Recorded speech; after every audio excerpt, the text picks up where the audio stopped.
Bonjour, peuple de Dieu. Nous disons merci à l'Éternel notre Dieu qui a permis que nous puissions nous tenir devant vous ce matin. Et toute gloire lui soit rendue. Au nom de Jésus. Nous disons également merci aux pasteurs, c'est-à-dire les autorités ecclésiastiques de cette église, les pasteurs, les collègues des anciens, les comités des diacres, ainsi que tous les serviteurs recevant de Dieu de cette église. Que Dieu vous bénisse. Amen. Amen.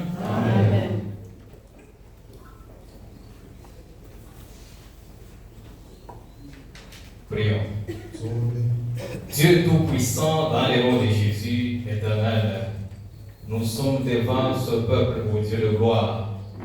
Devant toi ce matin, ô Dieu, nous voulons que nous puissions disparaître et que toi tu apparaisses, afin que tu parles à ton peuple ce matin, Seigneur. Oui, le Saint-Esprit que nous voulons parler, nous voulons qu'il puisse te glorifier à cet instant, dans cette église, au nom de Jésus. À toi seul la gloire, à toi l'honneur, la puissance, la sagesse et majesté. En Christ Jésus, Père, nous avons ainsi prié. Nous disons Amen. Amen. Amen, peuple de Dieu. Amen. Oui, nous sommes toujours dans notre thème de l'année, qui est dans Zacharie 4, versets 6 à 10. Oui, vous pouvez nous lire. Zacharie 4. Notre thème de l'année. Et puis, ensuite, ça sera Romains 8, 14. Zacharie chapitre 4, verset 6 à 10, nous avons la parole de Dieu. Nous allons lire la parole de Dieu tirée dans Zacharie chapitre 4, verset 6, au nom de Jésus. Alors il reprit et me dit, c'est ici la parole que l'Éternel adresse à Zorobabel. Ce n'est ni par la puissance, ni par la force, mais c'est par mon esprit, dit l'Éternel des armées. Qui es-tu, grande montagne, devant Zorobabel? Tu seras aplani. Il posera la pierre principale au milieu des acclamations. Grâce, grâce pour elle. La parole de Dieu, la parole de l'Éternel me fut adressée en ces mots. Les mains de Zorobabel ont fondé cette maison et ses mains l'achèveront. Et tu sauras que l'Éternel des armées m'a envoyé vers vous. À ceux qui méprisaient les jours de faible commencement se réjouiront en voyant le niveau dans la main de Zorobabel. Ces sept sont les yeux de l'Éternel qui parcourent toute la terre. Amen. Amen. Romains 8, 14. Romains 8, 14, nous lisons au nom de Jésus. Car tous ceux qui sont conduits par l'Esprit de Dieu sont fils de Dieu. Amen. Amen. Oui, bien-aimés, tout au long de la semaine, nous avons parlé du Saint-Esprit. Avant cela, nous avons abordé les textes de Zacharie, qui est le thème de l'année. Amen. Amen. Dieu s'adresse à Zorobabel. Zorobabel était gouverneur de Juda. Il dit que ce n'est ni par la puissance, ni par la force, mais par mon esprit. Amen. Et par là, nous comprenons que nous devons chercher l'Esprit de Dieu. Puisque Dieu a dit à Zorobabel que ce n'était pas par sa puissance ni par sa force. Il devrait bâtir le temple de Dieu. Et nous aussi, nous sommes dans la même pensée de bâtir le temple de Dieu. Et cette même parole nous est adressée. Si ce n'est ni par la puissance ni par la force, si c'est par l'Esprit de Dieu, alors cherchons l'Esprit de Dieu. Amen. Nous avons notre sous-thème qui s'intitule tunakuwa na kishina ndogo kinatiwa tous ceux qui sont conduits par l'Esprit de Dieu sont fils de Dieu. wote wanaongozwa na roho wa Bwana wanakuwa wana wa Mungu. Amen. Dieu s'adresse à Zorobabel qui était gouverneur. Mungu anakuwa anaonesha Zorobabeli alikuwa diwani. Que ce n'était pas par sa position. Alikuwa kwa huyo mfashi alikuwa shoshimia. Dieu dit que ce n'est ni par ta force ni par ta puissance. Kama Mungu anakuonesha iko kwa uwezo wala kwa nguvu yako. C'est-à-dire Zorobabel était puissant. Inamaanisha Zorobabeli alikuwa na Il uwezo. avait la force. Alikuwa na nguvu. Mais Dieu voulait mettre sa force et sa puissance à côté. Lakini Mungu alipenda kutia nguvu na uwezo wake pembeni. La puissance c'est quoi? Uwezo ni nini? Lorsque nous voyons des pays qu'on appelle grandes puissances, Wakati tunaona mainchi tunaita mainchi ya uwezo kubwa. de là nous voyons la puissance militaire Na pale tunaona uwezo wa askari et la puissance économique. na uwezo wa kifedha. Ce qui fait de ces pays-là, on les appelle les grandes puissances. Yeye anakuwa anafanya mainchi ile wanaita ya uwezo C'est sana. pour dire que la puissance aussi peut être financière Ndio kwa kusema uwezo unaweza kuwa pia ya et pesa militaire et militaire. na pia ya askari. Alors Dieu voulait mettre de côté cette puissance-là Sasa Mungu alipenda kutia pembeni ile uwezo pour s'appuyer seulement sur sa puissance qui est sur son Saint-Esprit. juu ya kutegemea kwa uwezo inakuwa tu Roho C'est Mtakatifu. pour dire que Dieu ne veut pas être aidé. Ndio kusema Mungu ashipende bamsaidie De tout le temps, kila wakati. Dieu n'a jamais voulu être aidé. Mungu ashiyapendaka Dieu bamsaidie. se suffit en lui-même. Mungu anajiendesha yeye Dieu pekee. a tous les moyens Mungu ako na namna yote pour accomplir ce qu'il dit. juu ya kutimiza bila anasema. Amen. Amen. C'est vrai que dans la semaine, il n'y avait pas assez de gens. Ndio kadiri ya wiki ya kwa watu La mingi. pluie a beaucoup dérangé. Mvua ilinyesha sana. Nous allons revenir par-ci par-là pour que les gens comprennent aussi ce que nous avons parlé en semaine. Tutarudia kwa nukta kwa jana ndio watu waelewe vile tulisema kadiri ya wiki. Avant d'aborder notre thème de ce jour. Kabla tuanze kishina yetu ya leo. Alors, Dieu ne veut pas être aidé. Mungu ashipende bamsaidie. Dieu se suffit en lui-même. Mungu anajiendesha yeye pekee. Je me rappelle lorsqu'il a dit à Gédéon d'aller combattre Madian. Nakumbuka wakati anaonesha Gideon ila akakomalisha Wamazi. Gédéon a fait une grande armée. Gideon alifanya jeshi kubwa. Une armée de 32 000 personnes. Basi jeshi ya 32,000 watu. Dieu lui a dit que c'est très nombreux. Mungu akamuonesha ni mingi sana. Et qu'il fallait écarter d'autres. Ilibidi wapate kutosha wengine. Alors Gédéon a dit seulement ceux qui sont peureux doivent rentrer. Basi Gideon akasema wale walikuwa na boka wanapasha kutia. 22 000 personnes se sont retirées. Basi 22,000 ya watu Il est wakatoka. resté avec 10 000. Kukabakia mpaka 10,000. Et dans les 10 000 là, Dieu dira encore que c'est trop nombreux. Na mwile wiki Mungu akasema beko mingi tena sana. Il lui a donné un test. Akamupatia tena kipimo. Gédéon est allé avec ces gens à la rivière. Gideon anaenda na wale watu. Il a dit que ceux qui vont la paix de l'eau comme les chiens, Akasema wale watalamula maji kama baigwa. vous les mettez de côté. Ukawaweka pembeni. Ceux-là qui vont s'asseoir, Wale wataikaa. écartez-le. Ukawaweke pembeni. Alors dans ce triage-là, Sasa kule il y kuchakula. a eu seulement 300 personnes. Kukakuwa tu 1,000 kule ya watu. Imaginez de 32 000 Wasie kwa hiyo à 32,000 300 personnes. bakie mpaka Et 300. Dieu lui a dit que les 300 là Na Mungu akamuonesha ile 300 suffisent pour aller combattre Madian. inaenea tu kugomanisha wa Madiani. C'est pour dire que Ni juu ya kusema Gédéon était parti avec cette grande armée Gideon anaenda na ile jeshi et qu'il kubwa avait obtenu la victoire. na alipata ushindi. Il se dirait que Akasema puisque nous étions nombreux, ndio tulikuwa mingi. alors il a fallu 300 personnes Ilibidi batu 300 tu face à une grande armée qui devra affronter. mbele ya jeshi kubwa ile Et barabara avec les kugomanisha. 300 personnes, Na pamoja na wale batu Gédéon a gagné la bataille. Gideon akawina vita. Pour dire que Juu ya kusema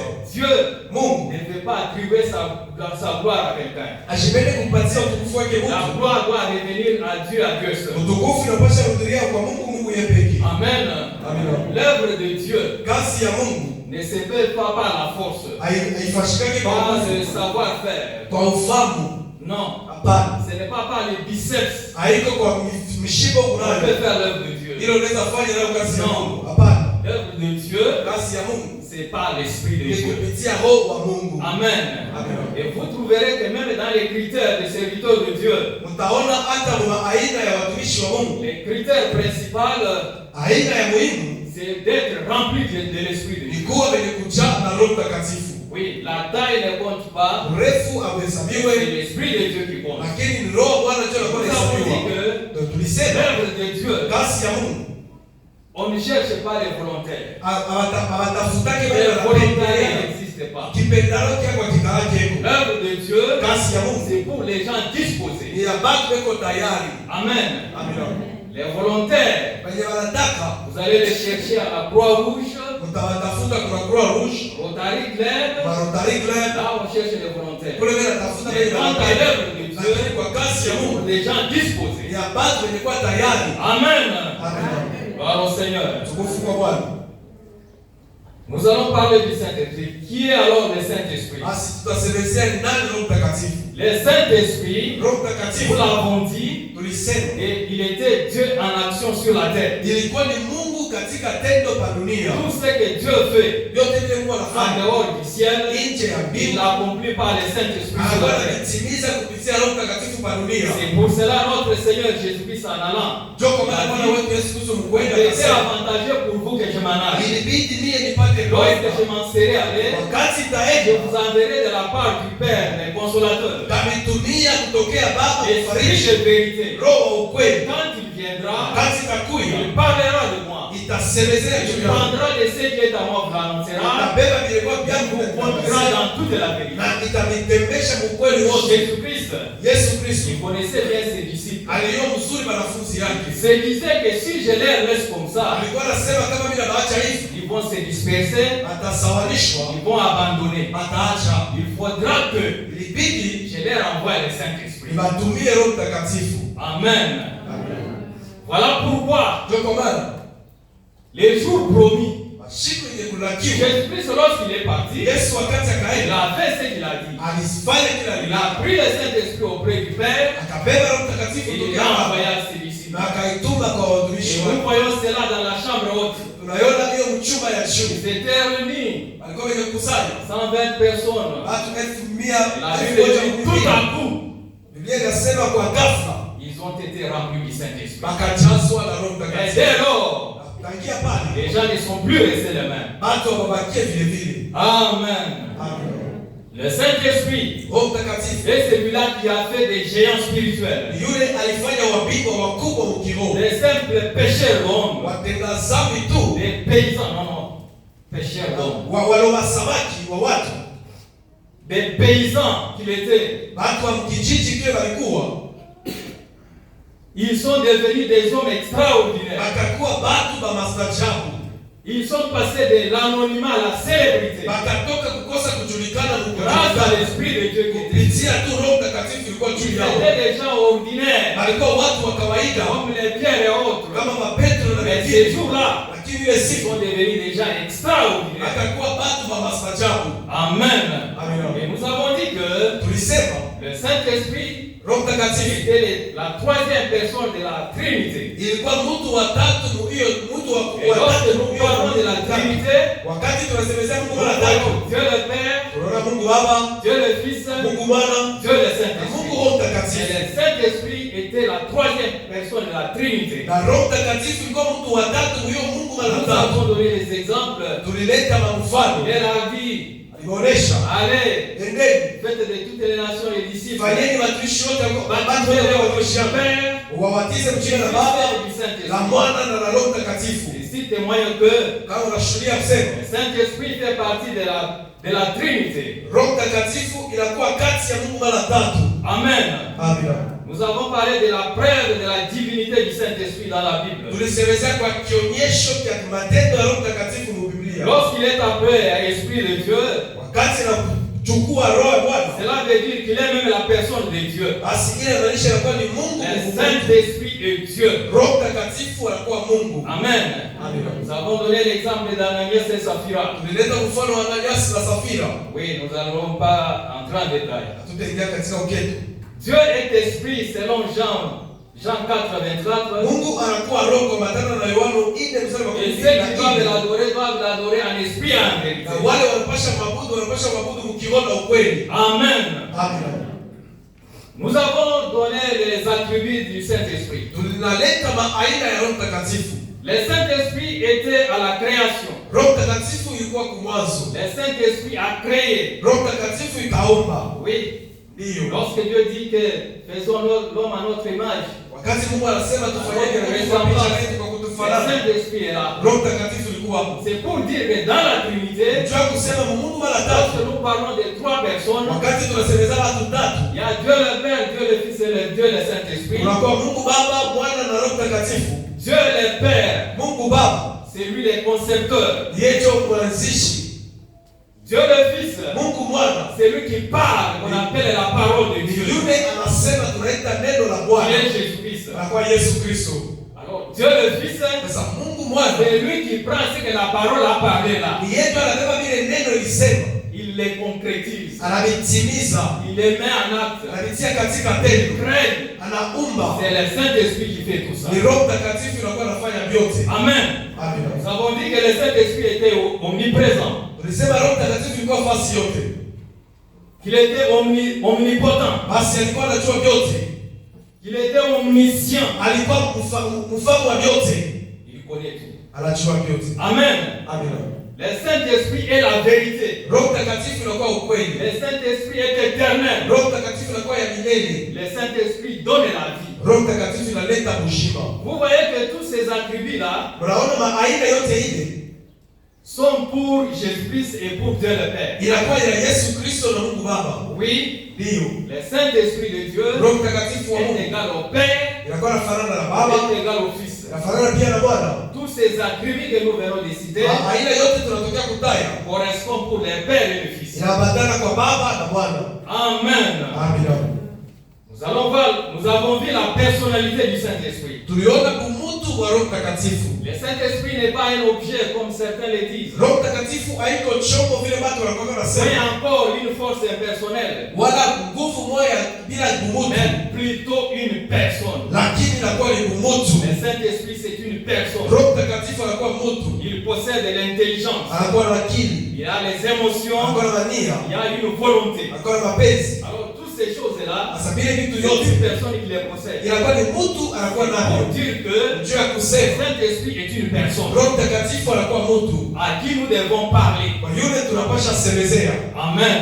Amina.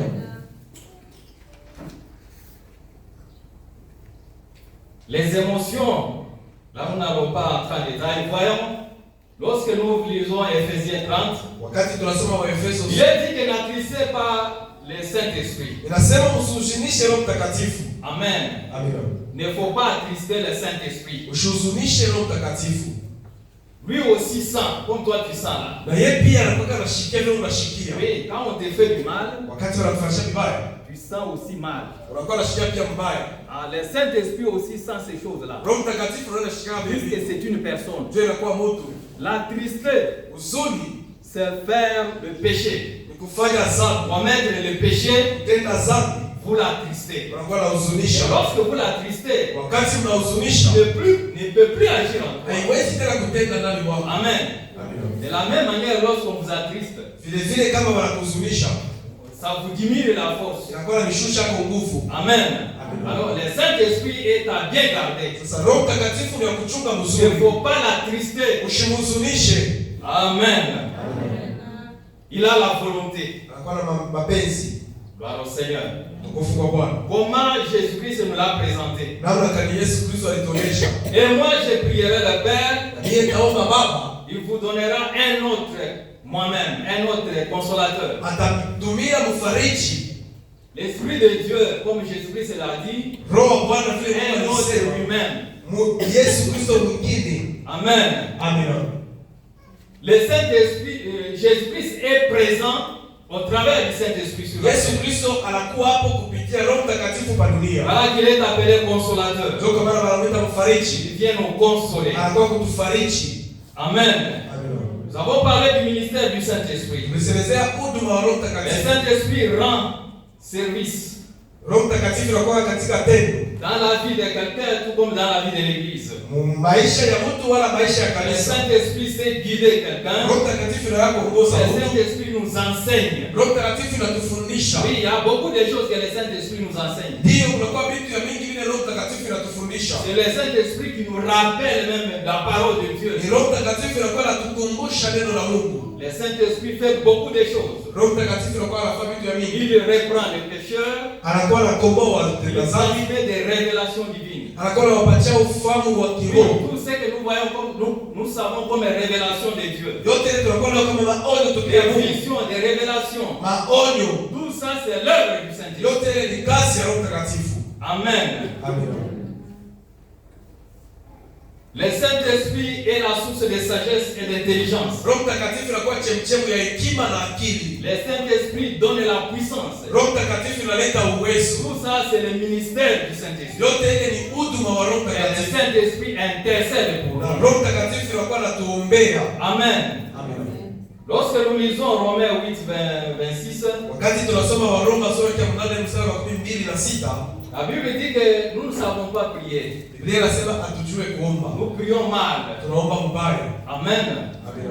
Nous prions mal. Tunaomba mbaya. Alors c'est le Saint-Esprit là qui nous connaît. Japo ni Roho Qui Mtakatifu connaît nos anatushika. besoins réels. Najua mahitaji C'est yetu ya celui qui kweli. intercède pour nous. Na ni yetu anakuwa Le anatuombea shida. Saint-Esprit est intercesseur auprès de Dieu. Roho Mtakatifu anakuwa anatuombea Il kwa Baba. connaît le cœur de Dieu. Juu anachua moyo wa Et il Mungu. connaît notre esprit, notre cœur. Anachua roho yetu na roho yetu.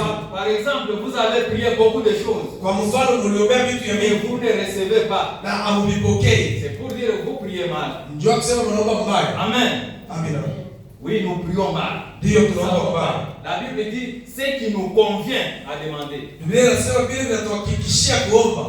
Ce qui nous convient. Vile Vous savez, vous vinatuhakikishia. pouvez prier. Unajua mnaweza kuomba. Dieu, donne-moi $1000. Mungu nipatie 1000 ya makuta. Donne-moi $1000. Patie 1000 ya makuta. Le Saint-Esprit qui te connaît, Roho Mtakatifu anakujua. il dit que non, $1000 pour lui c'est trop. Sema Roho Mtakatifu anajua, anasema $1000 kwako ni ya mingi sana. Si je lui donne $1000, Kama nous allons les perdre. nampotesha. Alors qu'on lui donne 200. Tumpatie mbele 200. Amen. Amen. Et le Saint-Esprit te donne les 200 là, va te maintenir. Na Roho Mtakatifu itakupatia ile itakuchunga Voilà na pourquoi uwepo. il est dit que nous ne savons pas prier. Ndio kwa maana nasema Nous atujue ne savons kuomba. pas demander ce qui convient. Atujue kuomba ile inaendea. Ce qui convient pour toi à ce moment-là, Ile inaendea juu yako C'est ule 200. wakati. Ni 200. par rapport à ta foi, kuambatana na imani yako. pour que nous ne puissions pas te perdre. Ndio shetu tukupoteshe. Voilà tout ce que le Saint-Esprit fait. Tazama vyote vile Roho Mtakatifu inafanya. Le Saint-Esprit choisit des responsables. Roho Mtakatifu inakuwa na chakula vile Comme je bakuongoza. venais de le dire. Sasa vile tunataka kuisema. Lorsqu'on veut choisir des responsables, Wakati napenda chakula les bakuongoza. critères c'est être rempli de l'Esprit de Dieu. Aina ni kuwa mwenye kujaza na Roho Mtakatifu. Amen. Amen. La source de communion et d'unité. Le Chemchemu Saint-Esprit na nous unit. uhusiano inakuwa ni Roho Mtakatifu ndio anakuwa Le anatunga. Saint-Esprit produit des fruits. Roho Mtakatifu anakuwa anatosha Le matunda. Saint-Esprit édifie l'Église. Roho Mtakatifu anakuwa anasubutisha Et il kanisa apporte des dons spirituels. na inaleta mazawadi ya kiroho. Amen. Amen. Nous allons voir, nous avons vu l'œuvre du Saint-Esprit dans la vie de l'homme. Tuliona kazi ya Roho Mtakatifu mu maisha ya mtu. Amen. Amen. Avant la conversion, Mbele ya kuamini, lorsque la personne est encore païenne, wakati mtu ingali mpagani, lorsqu'elle accepte Christ et sauveur dans sa vie, wakati anachika Kristo mu maisha yake, le Saint-Esprit les convainc du péché. Roho Mtakatifu inamhakikishia kwa dhambi. Et Jésus-Christ l'avait dit. Yesu Kristo alisema, Il convaincra aux gens de ce monde en ce qui concerne le péché, atahakikishia kwa watu ya dunia kwa hiyo inaambatana na la dhambi, justice haki et le jugement de Dieu. na hukumu wa Mungu. C'est le Saint-Esprit qui nous convainc du Ni péché. Roho Mtakatifu anakuwa anatukazisha kutuhakikishia dhambi. Lorsque vous péchez, Wakati en tant unatenda qu'enfant dhambi, de Dieu, hivi mtoto wa Mungu c'est le Saint-Esprit ni Roho qui te Mtakatifu convainc que là tu as péché. inakuhakikishia sema hapo nitenda Il faut dhambi, réparer. unapasha tengeneza, Alors c'est ce que le Saint-Esprit fait. na ni ile Roho Mtakatifu inafanya. Amen. Amina. Là c'est lorsque quelqu'un accepte comme Seigneur, Jésus-Christ comme étant Seigneur et Sauveur. Ile ni pale mtu anachika Bwana Yesu kama Bwana na Mwokozi wake. Le Saint-Esprit le convainc de son péché. Roho Mtakatifu anamhakikishia kwa dhambi. Amen. Amina. Vous savez, Najua. Jésus-Christ l'a dit. Yesu alisema, Les gens n'iront pas en enfer. Bato abatenda mugenda. Peut-être quelqu'un a volé, il a fait ceci, c'est la non. Jana zikuwa mtu aliiba. Le plus grand péché, Lakini dhambi kubwa c'est de ne pas voir Jésus-Christ dans sa vie. ni ya kukosa kupokea Kristo mu maisha C'est yako. d'avoir renié Jésus. Ni ya kumkana Yesu. C'est pour cela que les gens iront en enfer. Ndio kwa hiyo watu watenda mugenda. Amen. Amina. Christ a tapé à ta porte. Kristo alikokola Il mfulana a wako. refusé. Ulikataa. C'est le plus grand péché. Ni dhambi kubwa Si sana. les gens vont aller en enfer, Kama watu c'est watenda à mugenda cause de ça. ni juu ya hili. Ils ont refusé Christ. Alikukatala Kristo. Amen. Amina. Lors de la conversion, Wakati ya kubadilika, lorsque quelqu'un maintenant converti, wakati mtu anaamini, le Saint-Esprit opère la nouvelle naissance. Roho Mtakatifu inatenda kuzalika upya ndani mwake. La personne est née de nouveau. Mtu anazaliwa upya. Mon Dieu. La personne est née de nouveau. Mtu anazalika upya. La Bible dit que l'ancienne vie est passée, Biblia inasema maisha ya zamani inapita. toutes choses sont devenues nouvelles. Vitu vyote vinakuwa C'est le vipya. Saint-Esprit qui transforme quelqu'un. Ni Roho Mtakatifu inakuwa anageuza mtu. Amen. Amen. Les changements Mabadiliko intérieurs ya ndani viennent du Saint-Esprit. yanatokea kwa Roho Mtakatifu. Amen. Le Saint-Esprit rend témoignage Roho Mtakatifu inakuwa anashuhudia à l'esprit du chrétien qu'il est enfant de Dieu. kwa roho wa Mkristo ya C'est kusema le eko mtoto wa Saint-Esprit qui Mungu. nous convainc Roho Mtakatifu que nous inatuhakikishia sommes enfants de Dieu. ya kusema tuko batoto Là wa où Mungu. vous êtes, Pale vous huko devez être convaincu par l'Esprit de Dieu que tu es enfant de Dieu. unapasha kuwa na hakikisho ya kusema uko mtoto wa Mungu. Sans cela, Bila hili c'est une peine perdue. unakuwa unapitisha muda. Maintenant, après la conversion, Kisha kubadilika, le Saint-Esprit vient habiter dans la personne. Roho Mtakatifu inakuwa anakaa ndani ya mtu. Amen. Amen. Il fait sa demeure. Anafanya makao yake, Il reste là-bas. anabakia mule, Il commence à conduire la personne. anaanza kuongoza mtu, Et nous voyons la situation changer de la personne. na tunaona mambo yanabadilika kwa huyo mtu. Nombreux est ceux-là. Bamingi ni bali Parfois, ils ne sont pas passés par toutes ces étapes que je viens de bali numérer. ingine awapitishe kwa aina yote tutakuja kusema. Ils sont dans l'église, ils ont Comme commencé à prier, Anaanza kuomba mais jamais ils sont passés par les étapes comme ça. kamwe hawayapitaka kuima sehemu yote.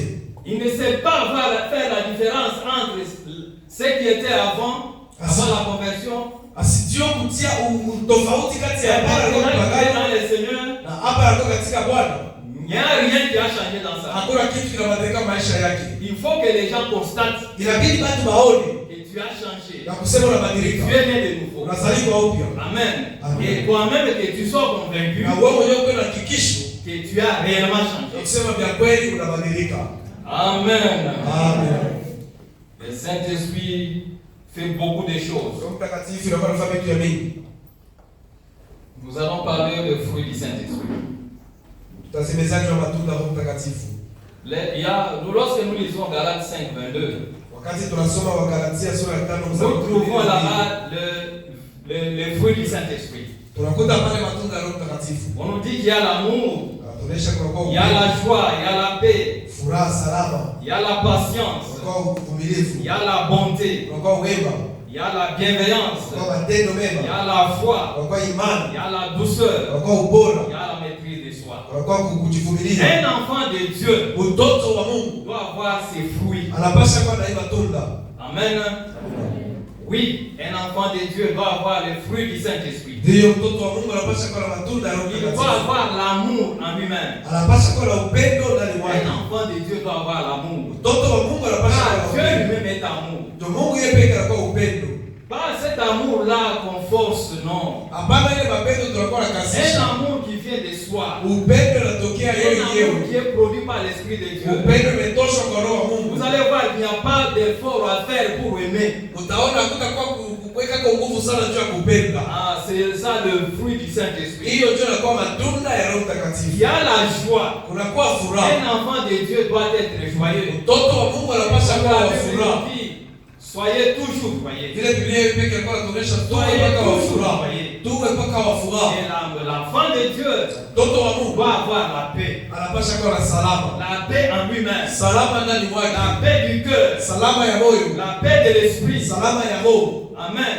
Amen. La paix ne s'achète pas. Salama Ça, hawaizaki. c'est l'Esprit de Dieu qui donne. Ile ni roho ya Bwana inaleta. Lorsque les disciples étaient fouettés, Wakati wa mitume walikuwa wanapikwa la Bible fimbo, dit qu'ils sont sortis avec joie. Biblia inasema alitoka na Ils furaha. avaient la paix. Walikuwa na salama. Ils se sentaient heureux. Walikuwa wanasikia heri. Voilà ce que le Saint-Esprit peut faire. Tazama ile Roho Mtakatifu inaweza fanya. Amen. Amen. La patience.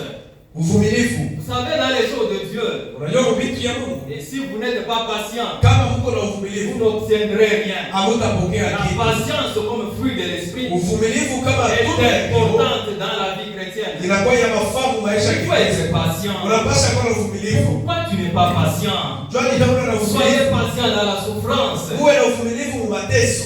Amen. Amen. Soyez patient. Uwe na uvumilivu. Un enfant de Dieu doit être patient. Mtoto wa Mungu anapaswa kuwa na Que ce uvumilivu. soit dans la souffrance. Iwe mu mateso. Oui, pour dire que c'est pour un temps. Ndiyo ndio kusema ni ya La Mungu. patience est le fruit du Saint-Esprit qui est vraiment important dans la vie du chrétien. Uvumilivu inakuwa tunda la Roho Mtakatifu ya mafamu maisha ya Kristo. Amen. Amina.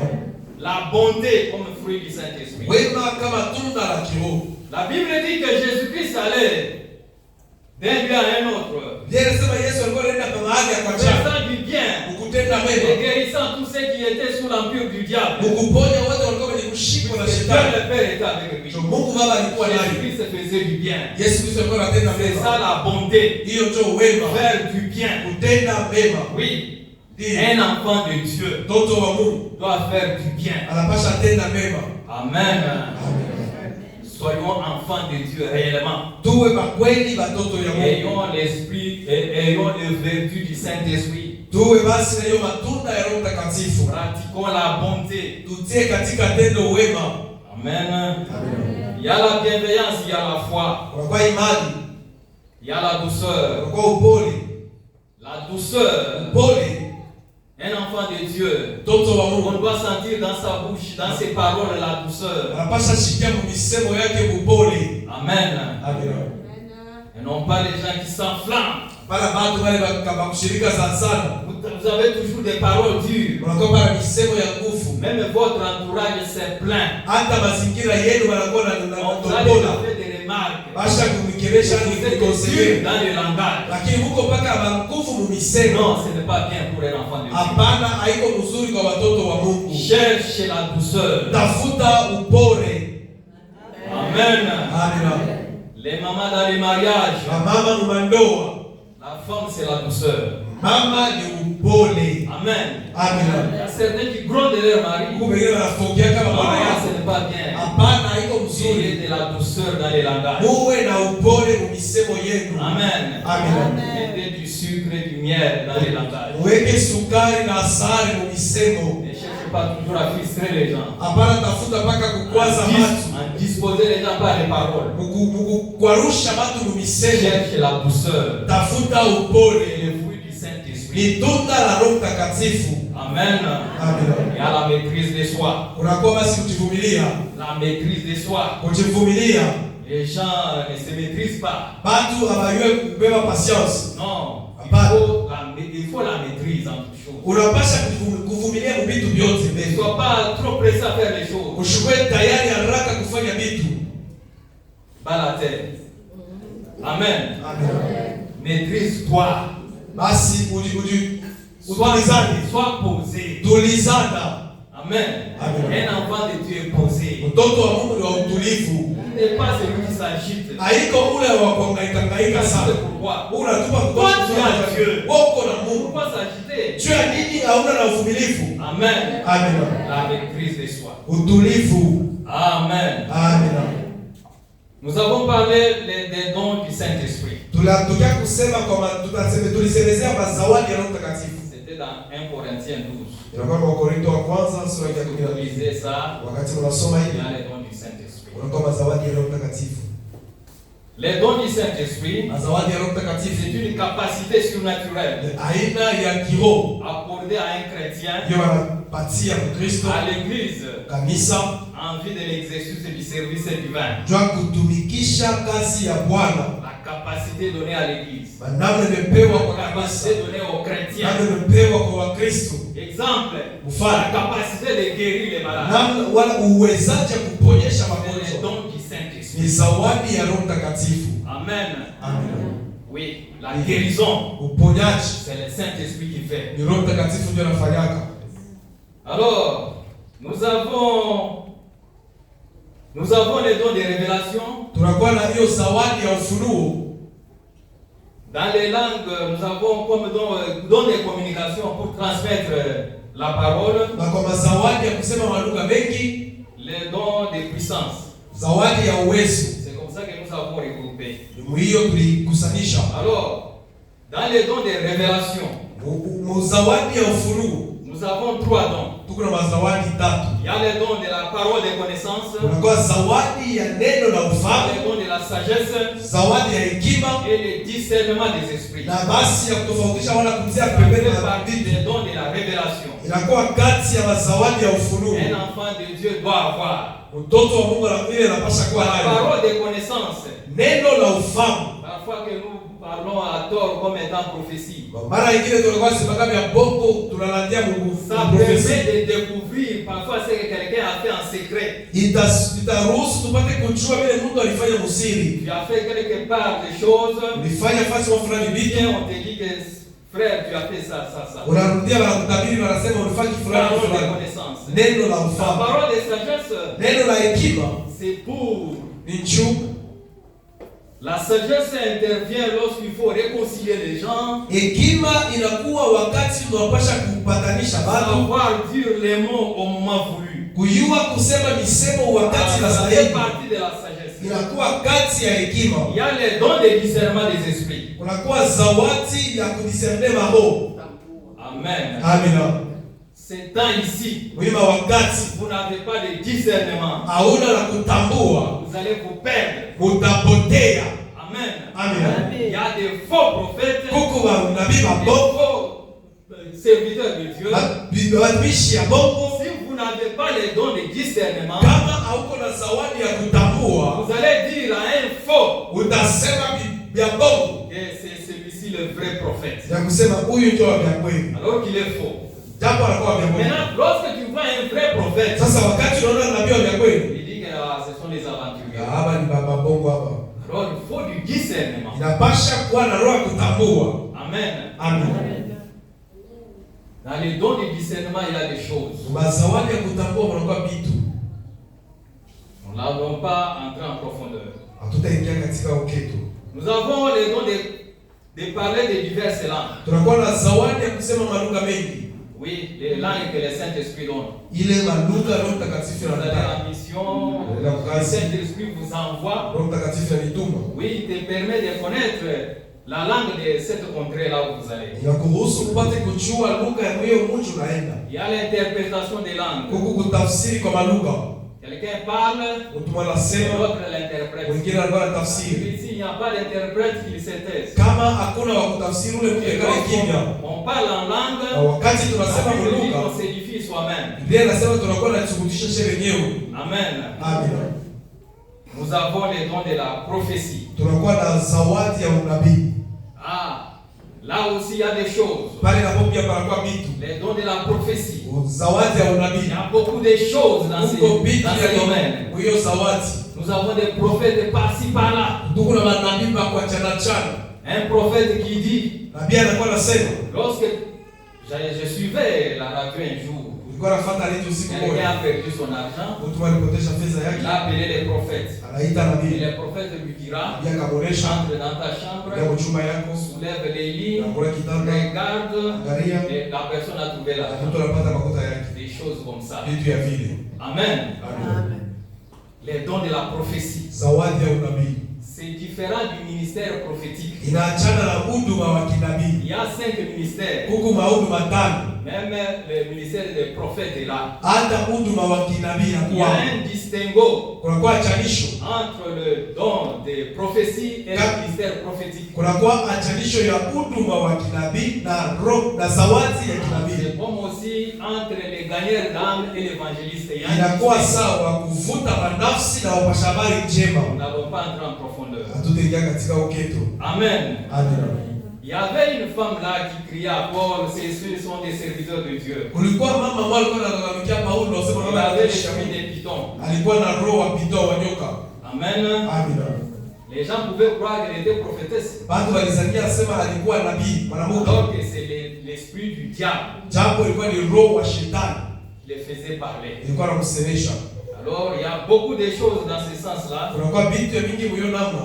Et en dernière position, nous avons les dons de la puissance. Kwa mwisho tunakuwa na zawadi ya uwezo. Dans les dons de la puissance, nous avons la guérison. Zawadi ya uwezo tunakuwa na uponyaji. Nous avons les miracles. Tunakuwa na miujiza. Nous avons les dons de la foi. Tunakuwa na zawadi ya imani. Ce sont là les dons de la puissance. Ile ndio inakuwa zawadi ya uwezo. Amen. Amina. Dans les dons de la foi, Zawadi ya imani. produit les miracles. Imani inakuwa inatosha matunda. Produit la guérison. Inakuwa inaleta uponyaji. Je disais ce jour-là, Ilikuwa nasema ile shida. c'était un vendredi. Ilikuwa mkastano. Oui, lorsque nous étions au département de l'évangélisation à l'église, Wakati tulikuwa kikosi cha habari njema kanisa VF avec notre pasteur comme président, na pastori wetu kama alikuwa nous anatuongoza, avons implanté des églises. tuliweka makanisa. Oui, moi j'ai commencé par l'église La Grâce à mon enseigne. Kaanzia kukanisa ya La Grâce mwaneno na Je usema. connais comment nous avons évolué Najua vile tunaendelea jusqu'à implanter l'église de Kalouboué. mpaka wakati ya kutia kanisa ya kule Kalugwe. Cette église de Kalouboué-là était différente des autres églises qu'on avait implantées. Ile kanisa ya Kalugwe ni kuachana na makanisa yote tuliweka.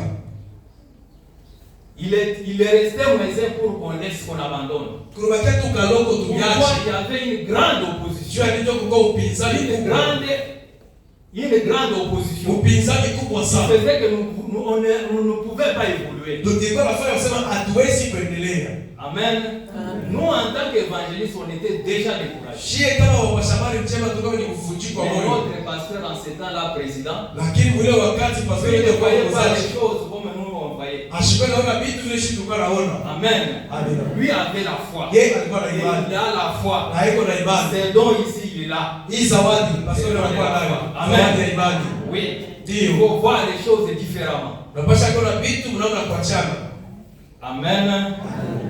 Et ensuite, nous avons le symbole du Saint-Esprit. Kisha tunakuwa na picha ya Roho Mtakatifu. Le Saint-Esprit symbolisé par l'eau, Roho Mtakatifu inaonekana kupitia maji, le feu, inaonyesha kupitia le moto, vent, pepo, l'huile, mafuta, la colombe ndio et les seaux. na hiyo chapo. Amen. Amina. Si vous êtes scellés, Kama Mungu alikupika kwenye kutia l'Esprit muhuri de Dieu, Roho wa Bwana, c'est pour dire que vous êtes la propriété de Dieu. ni njoo kusema mnakuwa ba upekee ba Mungu. Vous lui appartenez en propre. Mnakuwa baki yeye peke. Vous êtes la marque déposée. Mnakuwa chapo ya peke ya On va Mungu. toucher à toi. Hawezi kukugusa. Amen. Amina. Un enfant de Dieu véritable Mtoto wa Mungu wa kweli a ces sceaux-là. anakuwa na hiyo muhuri. Amen. Amina. Pendant les minutes qui nous restent, Wakati nous allons passer au message du jour. Tutapita kwa ujumbe wa leo. Amen. Amina. Lisons Psaume 68, 28. 68, 28.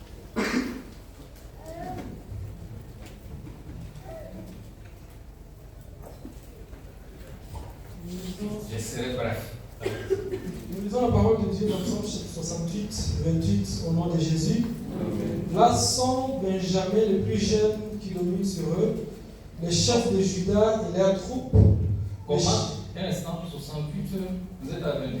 Oui. Lisez 29. Et là, si dans les téléphones, on montre. Ton Dieu ordonne que tu sois puissant, affermi, ô Dieu, ce que tu as fait pour nous. De ton temple, tu règnes sur Jérusalem, les rois t'apporteront les présents. Amen. Amen. Ton Dieu ordonne que tu sois puissant. Mungu wako amuri useme kuwe na uwezo. Ton Dieu ordonne que tu sois puissant. Mungu wako amuri kuwe na uwezo. C'est de parler de la puissance du Saint-Esprit. Tunatokea kusemezea uwezo wa Roho Il faut que Mtakatifu. tu sois puissant. Inabidi uwe wa uwezo. Vous savez, Najua pour réussir dans ce monde, jua kuweza mwi dunia il faut s'appuyer sur une divinité. unapasha kutegemea kwa Mungu wa fulani. Et la divinité, c'est le Saint-Esprit. Mungu tuna ni Roho Mtakatifu. Pour nous les chrétiens. Jua shie ba Kristo. Mais une autre divinité, Lakini miungu ingine oui, c'est le diable. Vous pouvez vous appuyer sur lui Ndio. pour réussir. Ni shetani utategemea ndio unatafuta kuwina. Dans ce monde, Kwa hii dunia. tu peux utiliser ces moyens-là. Unaweza tumia hiyo manamba. On peut dire que quelqu'un a réussi la vie. Anaweza sema mtu aliweza maisha. Mais pour nous, Lakini juu yetu il faut s'appuyer sur l'esprit de Dieu. tunapaswa tegemea kwa roho. C'est pour cela que Dieu dit que Toka maana Mungu anasema, il ordonne à ce que tu sois puissant. anaamuru upate kwa uwezo. Amen. Amina. Nous sommes dans un monde de confrontation. Tunakuwa dunia ya upinzani. Un monde de puissance. Dunia ya mauwezo. Les royaumes de puissance. Na ufalme ya uwezo. Il y a guerre Kunakuwa vita entre nous les enfants de Dieu kati ya shie watoto ya et Mungu les enfants du diable. na watoto wa shetani. Il y a guerre Kuko vita entre Jésus-Christ et Satan. kati ya Yesu Kristo na La shetani. Bible nous dit que Ndiye anasema il n'y a pas de commune mesure entre les ténèbres et la lumière. hakuna kupatana kati ya giza na nuru. Amen. Amen. Le diable Shetani a ses serviteurs alikuwa na watumishi et yake les démons kwa wademo et na autres. wengine. D'un côté, Kama nous wengine avons Jésus-Christ, tunakuwa Yesu il a Kristo des serviteurs, na il watumishi a des anges. na malaika. Alors nous avons des royaumes qui sont en confrontation. Tunakuwa na ufalme mbili iko mu upinzani. Et ces royaumes-là, Na ile ufalme ils sont puissants. iko ya uwezo. Vous savez, le diable, lorsqu'on l'a précipité, Ndio shetani wakati walimtambulisha on n'a pas la puissance. hawakurutosha uwezo Il est wake. descendu avec sa puissance. Alishuka na uwezo Dieu wake. l'a laissé. Mungu alimwacha. Oui. Ndio. Et d'un côté aussi, il y a Jésus-Christ. Kama wengine kuku Il y a Yesu l'esprit de Dieu que nous venons de parler. roho wa Bwana C'est tunatumia l'esprit kusemezea. de puissance. Ni roho wa uwezo. Lisons Exode 7, verset 1 seulement. Kutoka sura yake ya 7 mstari ya kwanza. Ton Dieu ordonne que tu sois puissant. Oui, allons-y. Exode 7, à partir du premier verset, nous lisons la parole de Dieu. L'Éternel dit à Moïse, vois, je te fais Dieu pour Pharaon, et Aaron ton frère sera ton prophète. Je dis ça.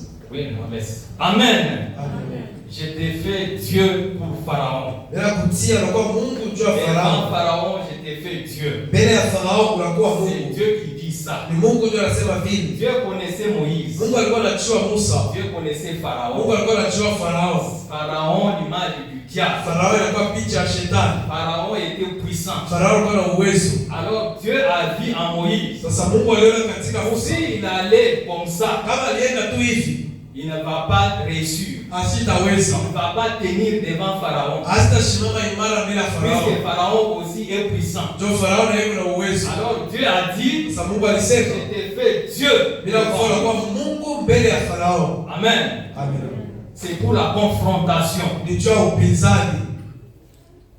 Nous voyons d'un côté Moïse, Unaona ngambo kwa Musa de l'autre côté na Pharaon, ngambo wengine Farao avec les siens. na kila mtu na mambo yake. Et Moïse aussi avait Aaron. Musa pia alikuwa na Haruni. Alors, qu'est-ce qui s'est passé? Nous connaissons l'histoire. Tunajua jinsi vile vilipitikana. Lorsque Moïse a jeté son bâton qui s'est transformé en serpent, Wakati Musa alitupa bakora na geuka alikuwa nyoka. nous voyons les serpents de Moïse avaler les autres serpents, les serpents de Pharaon. Tunaona nyoka wa Musa anameza tumanyoka tote twa Farao. Oui, ce miracle-là n'avait pas impressionné Pharaon. Ndio ile miujiza ikutetemeshe Pharaon Farao. aussi, Farao pia il sait faire. anachua Il a kufuata. dit que ça, c'est rien. Sema hii ni bure. Moi aussi, je peux faire ce que tu as Na fait. mimi nitaweza kufanya hilo Il a nafanya. aussi sorti ses serpents. Na yeye pia anatosha manyoka yake. Amen. Amen. Mais la Bible dit quoi? Biblia inasema nini? Et ce sont les serpents de Moïse. Inakuwa ni nyoka wa Musa. Les serpents de Moïse qui a avalé les serpents de Pharaon. Inakuwa ni nyoka wa Musa alimeza tumanyoka Avalé twa Farao. tous les serpents. Akameza tumeza tote. C'est ce que nous appelons Ni ile tunaita en espagnol bukol kujade bukwa. mukikasai anasema nguvu inakuwa na En nguvu yake. espagnol. Amen, amen. En espagnol bukol kujade bukwa. Nguvu inakuwa kule nguvu nyingine. Confrontation de puissance. Upinzani wa nguvu. Amen. Amen. Oui. Ndio. Et au final, Na kwa mwisho Moïse a remporté. Musa akawina. Amen. Amen. Est-ce que nous pouvons acclamer très fort le Seigneur?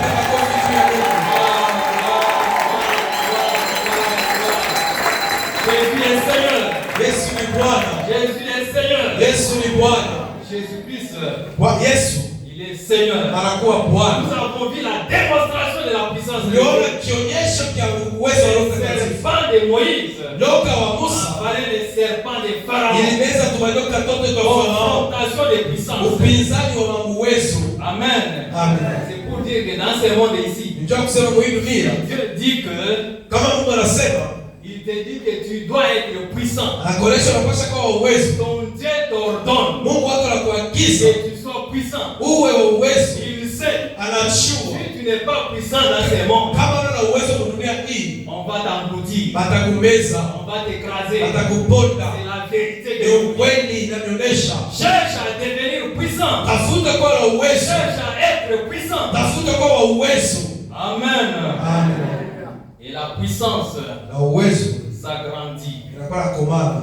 Lorsque vous êtes attaché à Dieu Wakati unaambatana na Mungu pendant plusieurs années, miaka mingi, vous savez, l'âge spirituel aussi compte. unajua miaka ya kiroho pia inakuwa inahesabiwa. Oui, une année, tu es toujours en communion avec Dieu. Mwaka mmoja Trois ans. kuhusiana miaka tatu mbili, La puissance aussi est en train d'augmenter uwezo na wewe au fur et unakomea. à mesure que vous êtes en communion avec Dieu. Vile unabakia kwenye kuambatana na Mungu. 10 ans après, Miaka 20 ans kumi après, kisha non, vous devenez quelqu'un d'autre. unakuwa mtu mwingine. C'est pour cela l'âge spirituel. Ndio kwa maana miaka ya À kiroho, partir du moment où tu es né de nouveau, kwa sababu ile wakati unazaliwa upya, vous êtes en communion avec Dieu. uko uhusiano na Mungu. Des années durant, Miaka kunapita, la puissance aussi est en train de grandir. uwezo na wewe unapaswa komana. C'est pour cela que nous devons être attachés à Dieu. Ndio kwa maana tunapaswa kwa kile Nous kuambatana na devons Mungu. faire confiance au Saint-Esprit Tunapaswa tumaidia Roho Mtakatifu pour qu'il nous donne la puissance juu atupatie afin uwezo que nous puissions tenir dans ili ce monde. tupate kusimama imara mwa hii dunia. Amen. Amen. Il y a d'un côté aussi ceux-là qui vont chez le diable. Kuku ngambo wengine wale wanaenda kwa shetani. Ils trouvent aussi leur puissance. Wanakuwa napata na wao uwezo yao.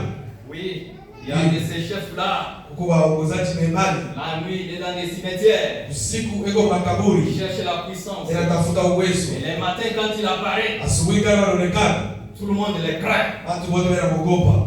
Tout le monde l'admire. Watu wote wanamtamania. Il est puissant. Eko wa uwezo. Il a eu sa puissance dans les cimetières. Alipata mauwezo yake mu makaburi. Amen. Amen. Oui, il y a de ces gens-là. Kuku batu beko vile. Ils ont cherché aussi leur puissance de l'autre. Anatafuta mauwezo yao wengine kungambo ya shetani. Alors, lorsque vous êtes devant cette personne-là, Sasa kama uko mbele ya yule mtu, mais il faut aussi être puissant. unapaswa kuwa pia na wewe uwezo. Dieu l'a dit, Kama Mungu alisema, il sait. anachua. Pour tenir, Ndio kusimama imara. il faut être puissant. Unapaswa kuwa uwezo. Amen. Amen. La Bible dit que Moïse était puissant en parole dans les œuvres. Ndiye anasema Musa alikuwa uwezo misemo na matendo. Jésus-Christ aussi, Yesu pia lorsqu'il parlait, wakati alikuwa il anasema, pouvait dire, angeweza sema, jamais personne n'a parlé comme cet homme. kamwe mtu ashasemaka saa huyu C'est la puissance. ni uwezo. Amen. Amen. Nous allons lire Apocalypse 22, 11. Ufunuo sura ya 12 mstari 11.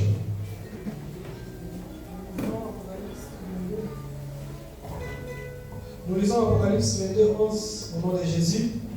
Que celui qui est injuste soit encore injuste. Que celui qui est souillé se souille encore. Et que le juste pratique encore la justice. Et que celui qui est saint se sanctifie encore. Amen. Amen. Jésus-Christ, je vous ai dit qu'il était puissant aussi en parole dans les œuvres. Nilionyesha Yesu alikuwa uwezo misemo na matendo. Jésus-Christ, lorsqu'il était bébé, Wakati Yesu alikuwa mtoto, on a fui avec lui à l'Égypte. alikimbia naye kwa Misri. Mais lorsqu'il est devenu grand, Lakini wakati alikomea, à 33 ans, il allait déjà pour mourir. miaka 13 alikuwa anaenda kufa. On lui a dit que Hérode devait te tuer. Akaonesha mfalme Herode anapenda kukuua. Il a dit qu'il allait dire à Serena. Sema mwende mkaonesha ule kwa mwitu. Amen. Amen. Il est devenu grand. Anakuwa Je vous ai dit mkuu. que la puissance augmente. Nimeonyesha La sasa uwezo wa puissance aussi kuungana. grandit. Uwezo pia na Allez dire kuongezeka. à Serena. Mwende muonesha ule kwa mwitu. Amen. Amen. La puissance Uwezo augmente. La ongezeka. puissance grandit. Uwezo na komana. Et nous devons chercher ça. Na tunapata tafuta ile. Dans notre livre d'Apocalypse, on dit que si tu es saint, tu continues à devenir saint. Ndiye anatuonesha kama mtakatifu unapaswa bakia Continue à unaendelea te purifier kuwa davantage. endelea kujitakasa tena. Oui, continue davantage. endelea tena, Mets tes racines en Dieu. tia mizizi yako Mungu, Construis ta vie sur Dieu. weka maisha yako pa Mungu. D'un côté, Kama de l'autre côté aussi. kama pia Il y ingine a de ceux-là kwa bali qui sont du côté du diable. weko kugama wa Je shetani. me rappelle un jour, Nakumbuka siku moja c'était au niveau des whisky. ilikuwa ni kule kukasumbalesa pafasha whisky Avec mes marchandises, na biashara yangu, on venait d'arrêter les camions. tukia kubamba gari, On l'a amené là-bas. wanaipeleka kule, Il fallait payer. ibidi kulipa.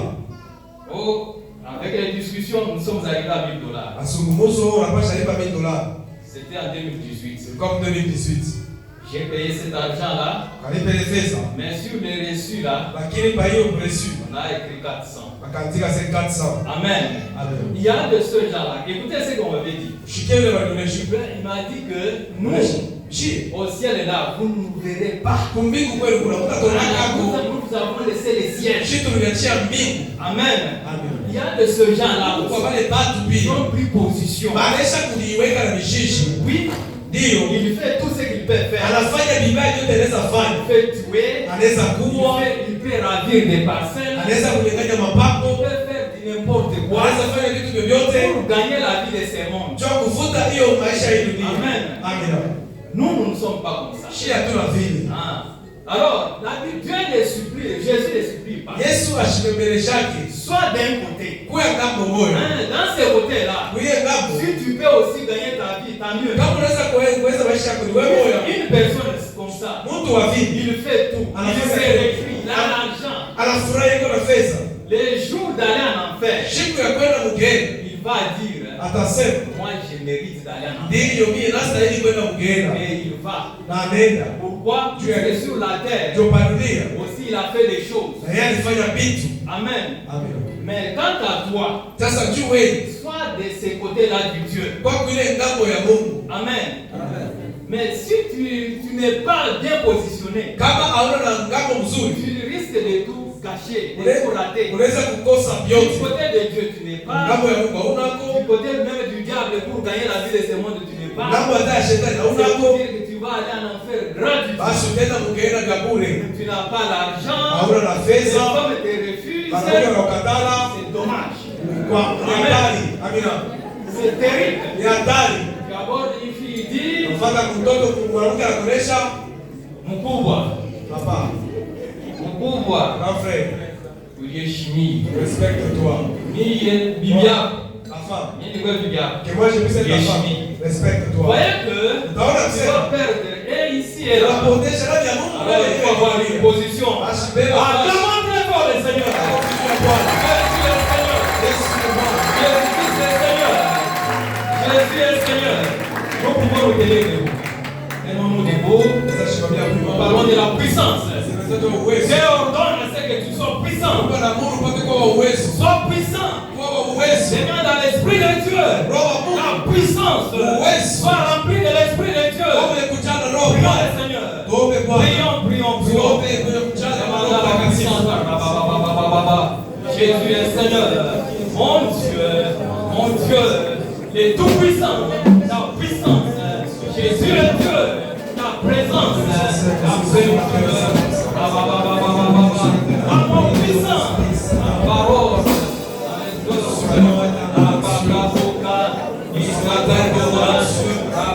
Nous aspirons l'éternel Dieu à être puissant.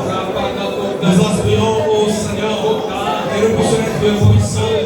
Parce que c'est toi qui l'as ordonné. Seigneur, tu as ordonné que nous puissions être puissants pour combattre cette ennemi, pour combattre le diable. Qui se fait de la puissance. C'est Dieu qui cherche à présence de chaque dans nous.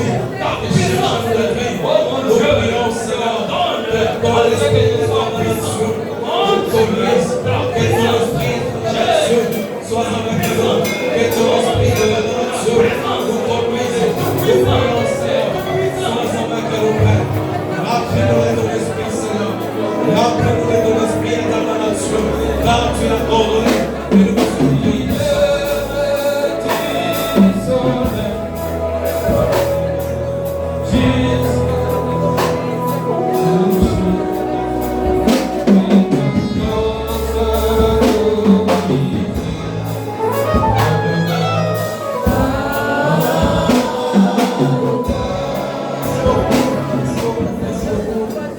pouvons nous rasseoir.